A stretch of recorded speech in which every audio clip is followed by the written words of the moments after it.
Hi guys, welcome back to my channel. I'm Namita. If you are new here on this channel, we talk about work life, master's life and many more things. In today's video, we are going to discuss some tips which will make your GRE and your TOEFL exam as well as the preparation really easy and wonderful. So with that said, if you haven't subscribed yet, subscribe, click on the red button, because when I see my analytics, I see you guys are watching it but you aren't subscribing. So go ahead and subscribe, and now let's get started.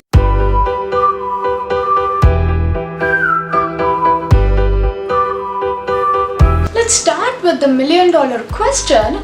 How do you decide what score you need on your GRE or your TOEFL? Now, one approach to this is you go take the exam, you write your GRE or your TOEFL, and based on your score, you decide which universities you want to apply for. Based on your score, you see what is safe, what is moderate, and what is ambitious. Now, this is my least favorite approach because it sort of limits your candidacy, your profile to just your GRE and TOEFL, which is not the truth, because here for your master's degree in the United States, your application goes through a holistic approach. That means the other aspects of your profile like your SOP, your letters of recommendations, your GPA, everything else matters. Now, if you haven't watched my video on statement of purpose, I'm going to link it in the description box and I'm going to leave it somewhere on the screen. Watch it because I've covered some major aspects of how to evaluate yourself and make sure that you get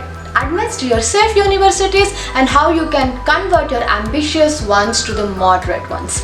Now, with that said, my second approach, or rather my approach, is this. Step number one, you take a mock. So mock GREs are available online for free.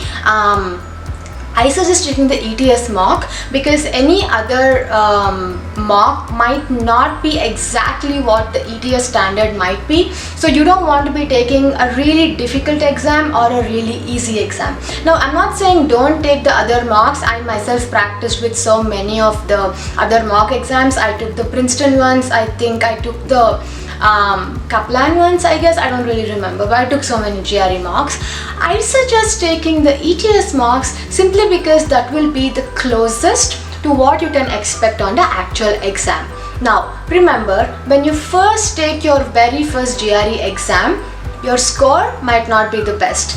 The thing about GRE is it's going to check your aptitude, and also there is a strategy to taking up the exam. So because you start the exam with 1 hour of writing, followed by 5 different sections of half an hour to 35 minutes each, it becomes a little excessive and exhaustive. So when you first take your GRE exam, do not care about the score really. You're trying to set a baseline for yourself.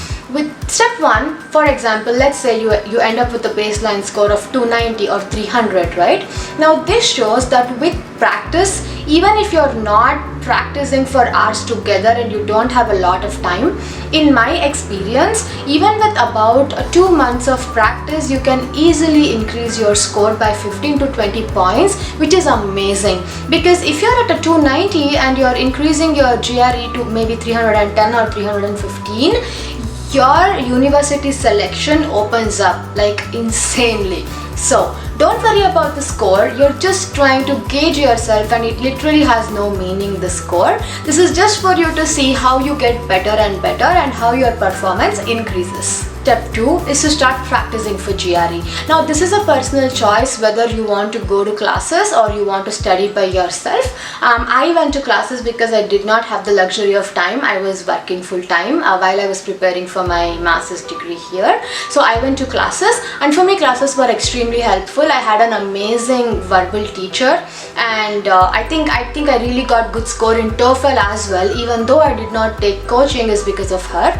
So I think for me classes were very helpful, but there are so many people who have been able to get amazing scores, the perfect coveted 340, just by studying by themselves. So you can do that too. That's up to you. So the second step will be you start preparing. Now, when it comes to TOEFL, as per my knowledge, there is not one place available yet where you can get a complete TOEFL evaluation like mock. I think the speaking section cannot be graded yet. That is something you get directly from ETS as well, but you can practice the reading and writing, and I think even the listening ones. Now, step number 3 is you see where your score is landing, right? You can create an average. If you are somewhere between 310 and 315, that's a very good average to have, based on which you can select universities which will then be safe, moderate or ambitious. Now you can remember one thing. Say you have a GRE verbal score which is not as good as your Quant score. Say your Quant is about 165, but your verbal is at 55. But if your TOEFL is 115 or 120, you are looking at a stellar profile, because even though your GRE English is not looking as great as your Quant on GRE, your TOEFL makes up for it. So this is why it's important that you take a holistic approach. And if you have an overall great GPA and you have an amazing SOP and an amazing LOR, for all you know, you might make it into your ambitious or really ambitious university. So practice. Make sure you are able to get a good average for yourself, where you know maybe in the worst situation this is going to be my score, and if best comes to best, this is where I'm going to look at. Now when you go write your GRE or TOEFL with this understanding, what this helps you is you can completely utilize the 4 colleges, the 4 university options that you can fill on while you write your GRE exam, right after you get your score. Now if I remember right, it's about $27 or $30 to send your scores from the ETS site, your GRE as well as your TOEFL. So I would suggest you take full advantage of the 4 universities, that you don't skip or you don't randomly fill the universities. Now guys, in my opinion, I wouldn't suggest applying to more than maybe 6 or 7 universities, because first of all, it's expensive. An application fee can range anywhere between $70 to maybe $100, and every time you have to send your score to a university, you will be again spending money if you haven't already sent them the score via the exam itself, like on the day of exam itself, which is included in your exam fee. So it's pretty important that you plan properly, so you're not wasting your money and time and energy. So if you can have a vague list, even if you don't have the perfect list, even if you have the top 4 universities that you're interested in, say maybe 1 safe, 2 mod, 1 ambitious, right, just to get started, you're in good hands. Who knows, if you end up getting an admit from one of these and you're happy, you don't even have to apply to other universities. Now I believe in being cost effective, so this might not apply to you if you don't really care about it and you're willing to spend a lot of money.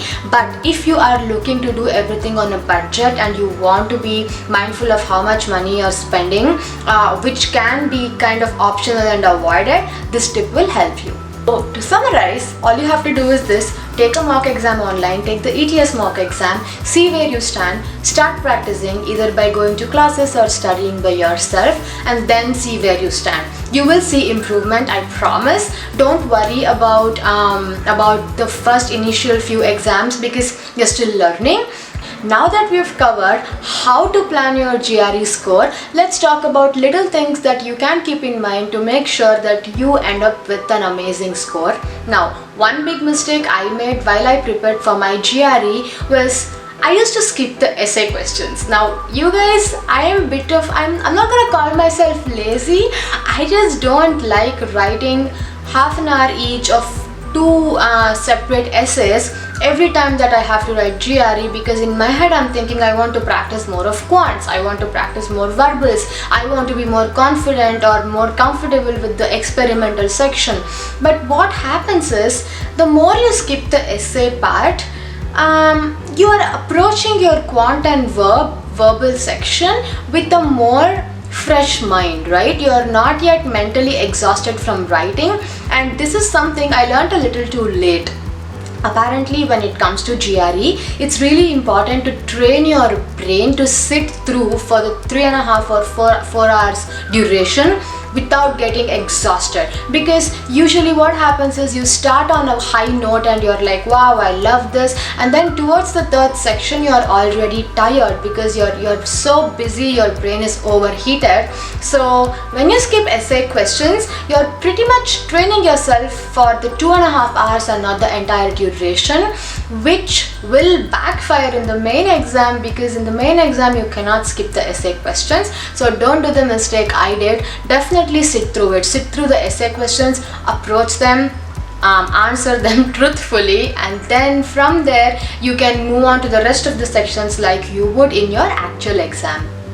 This is all for today. Next week I am going to take a little bit of a detour from this series and I will be talking about coding and MIS. This has been one of my most requested videos, and even though I've addressed it in a couple of videos already, I feel like I need to make another video specifically for this topic.